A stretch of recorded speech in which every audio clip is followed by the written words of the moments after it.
शेख मोहम्मद बिन राशिद अल Maktoum ने अल मिनहाज जिले और इसके आसपास के इलाकों के नाम बदल दिए हैं। नए आदेश के मुताबिक अल मिनहाज की जगह अब हिंद सिटी नाम रखा गया है।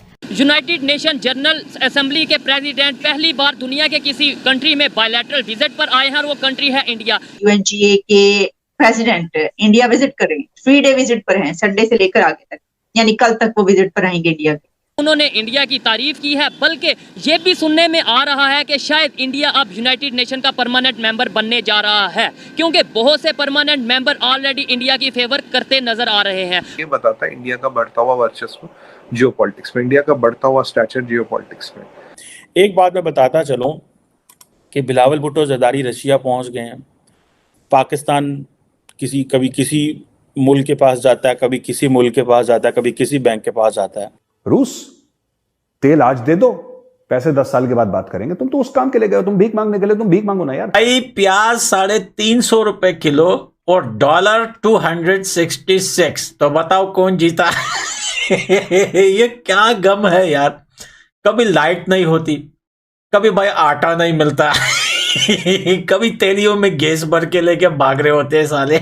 हम रुखी खा लेंगे, हम बगैर बिजली के घास खा लेंगे, लेकिन हम पाकिस्तान को इंशाल्लाह कभी न्यूक्लियर पावर से महरूम नहीं होने देंगे। और जब तक पाकिस्तान के अंदर से ये कश्मीर बनेगा पाकिस्तान, कश्मीरियों से नाता क्या, ला इलाहा इल्लल्लाह, जब तक ये झूठ, ये फरेब, ये 420 इनके खून से नहीं निकलता, तब तक they will keep on suffering. क्या हुआ अगर इंडिया की आर्मी ज्यादा है, और क्या हुआ अगर इंडिया के पास पैसा ज्यादा है, इकोनॉमी ज्यादा है हमसे?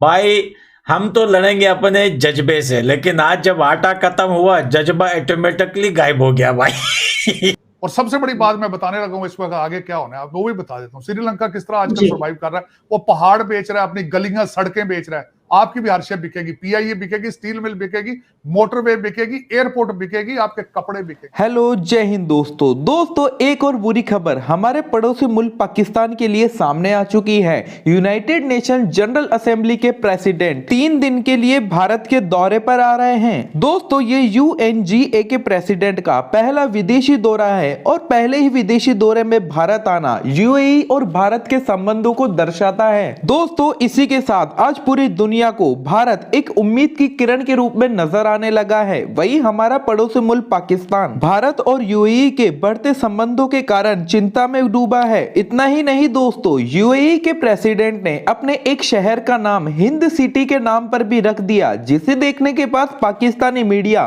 और पाकिस्तान की सरकार दंग रह गई है। तो चलिए दोस्तों, देखते हैं भारत और UAE के इन संबंधों पर पाकिस्तानी मीडिया का क्या ख्याल है।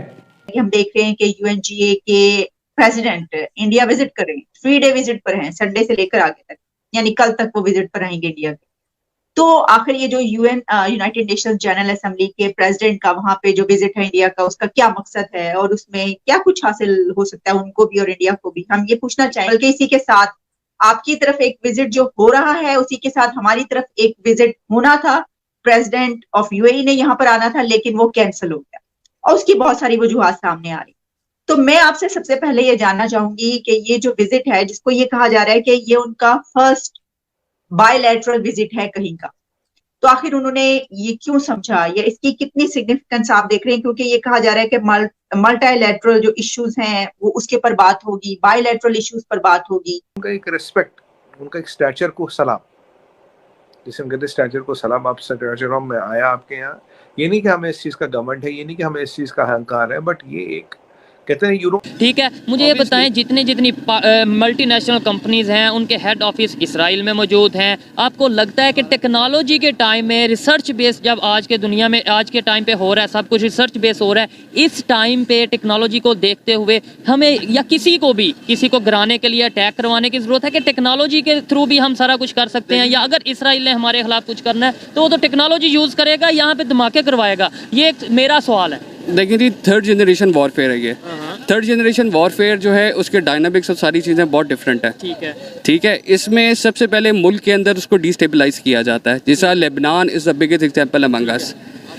जब ये मुल्क एक बहुत अच्छे बुरे तरीके से डिस्टेबलाइज हो जाता है, तब उस पर सैंक्शंस लगाई जाती हैं। जब सैंक्शंस लगेंगी तो ऑब्वियसली बात है, अल्लाह ना करे पाकिस्तान को न्यूक्लियर पावर सरेंडर करने के लिए कहा जा सकता है, जो कि हम अब अपने जो सुन भी रहे हैं थोड़ी बहुत, हम रुखी खा लेंगे, हम बगैर बिजली के घास खा लेंगे, लेकिन हम पाकिस्तान को इंशाल्लाह कभी न्यूक्लियर पावर से महरूम नहीं होने देंगे। ये जो भी हर पाकिस्तानी यही चाहता है, यही हर पाकिस्तानी की ख्वाहिश है, लेकिन जब ऊपर से फैसले हो जाते हैं हमें पता बाद में चलता है, फिर हम क्या करेंगे वो तो अल्लाह ना करे ऐसी नौबत आए। और सुनने में ये आ रहा है कि जैसे श्रीलंका को कहा गया कि आप अपनी 50% आर्मी कम कर दें, शायद पाकिस्तान को लेके भी IMF ऐसा कुछ लेकर। देखिए जी, I want to give message to Pak army that we are standing with you, we are always with you. आपकी वजह से हम रात को सुकून से सोते हैं। If you want to see the, जो लोग आर्मी के खिलाफ बातें करते हैं, मैं उनको सिर्फ कहूँगा go and see the Muslims in India. ठीक है कि वो किस एक जो है बुली होते हैं हिंदुओं के हाथे। किधर कोई एग्जांपल मुझे बताएं कि इंडिया में न्यूमरस वीडियो आप यूपी देख लें, आप उसमें कश्मीर में देख लें, आप इवन उनके बड़े सिटीज में देख लें, उधर तो माइनॉरिटीज का इतने बुरे हालात हैं।